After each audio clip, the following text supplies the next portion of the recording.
कहानी सुनने से पहले वीडियो को लाइक, सब्सक्राइब, बेल आइकन पर प्रेस जरूर कर लें, जिससे क्या सभी कहानियाँ आप सबसे पहले सुन सकें। भीम में कैसे आया 10,000 हाथियों का बल।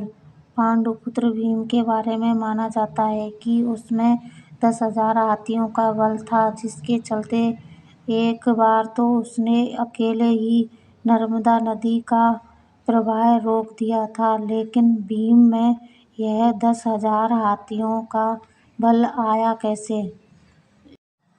इसकी कहानी बड़ी ही रोचक है।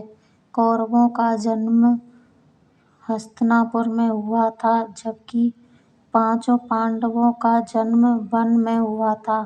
पांडवों के जन्म के कुछ वर्ष पश्चात पांडु का निधन हो गया। पांडु की मृत्यु के बाद वन में रहने वाले साधुओं ने विचार किया कि पांडु के पुत्रों अस्ति तथा पत्नी को हस्तिनापुर भेज देना ही उचित है। इस प्रकार समस्त ऋषिगण हस्तिनापुर आए और उन्होंने पांडु पुत्रों के जन्म और पांडु की मृत्यु के संबंध में पूरी बात भीष्म, धृतराष्ट्र आदि को बताई। भीष्म को जब यह बात पता चली तो उन्होंने कुंती सहित पांचों पांडवों को हस्तिनापुर बुला लिया। आखिर क्यों खाया था? पांडवों ने अपने मृत पिता के शरीर का मांस। हस्तिनापुर में आने के बाद पांडवों के वैदिक संस्कार संपन्न हुए। पांडव तथा कौरव साथ ही खेलने लगे।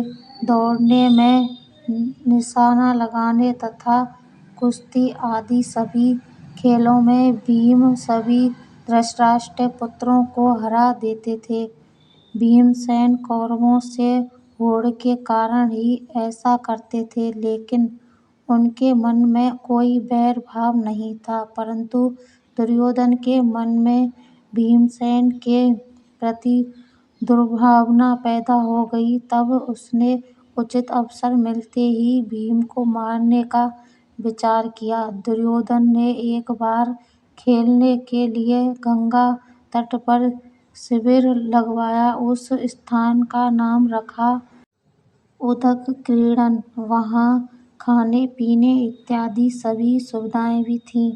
दुर्योधन ने पांडवों को भी वहाँ बुलाया। एक दिन मौका पाकर दुर्योधन ने भीम के भोजन में विष मिला दिया।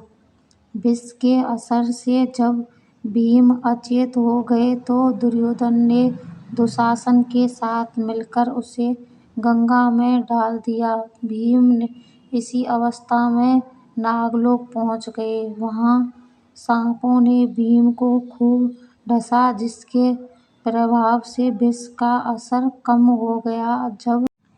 जब भीम को होश आया तो वे सर्पों को मारने लगे। सभी सर्प डरकर नागराज वासुकी के पास गए और पूरी बात बताई। तब वासुकी स्वयं भीमसेन के पास गए।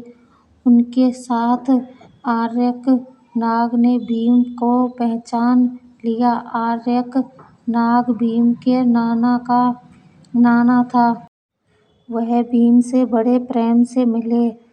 तब आर्यक ने वासुकी से कहा कि भीम को उन कुंडों का रस पीने की आज्ञा दी जाए जिसमें हजारों हाथियों का बल है।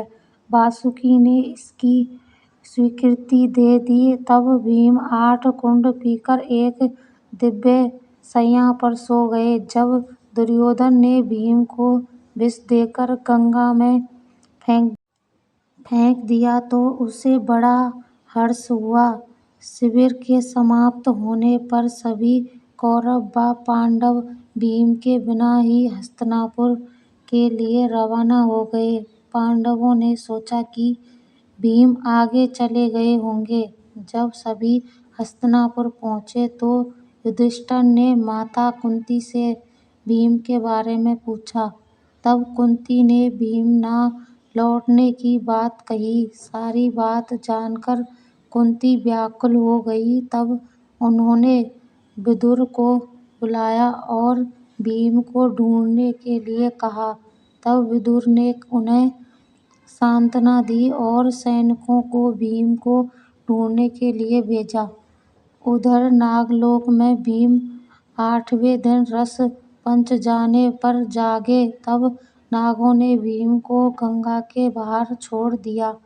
जब भीम सही सलामत हस्तिनापुर पहुँचे तो सभी को बड़ा संतोष हुआ। तब भीम ने माता कुंती व अपने भाइयों के सामने दुर्योधन द्वारा विष देकर गंगा में फेंकने तथा नागलोक में क्या क्या हुआ यह सब बताया। युधिष्ठिर ने भीम से यह बात किसी और को नहीं बताने के लिए कहा।